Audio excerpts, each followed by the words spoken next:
Now, where would you rather your plant pots came from? A factory making money for its shareholders by endlessly churning out hard black plastic?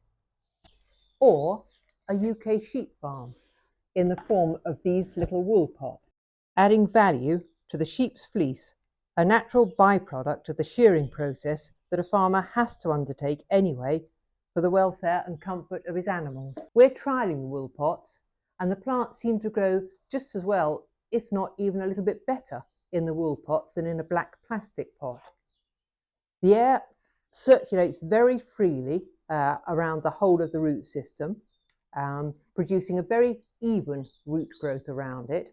And then as the pot starts to biodegrade naturally, you just put the whole thing in the ground. And you can see now the wool is starting to disintegrate. And what would you rather be left with afterwards?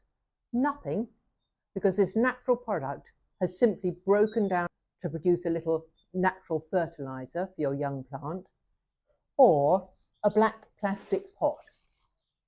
Now, fair enough, you can reuse these a couple of times, but we all know that eventually they start to crumble like this.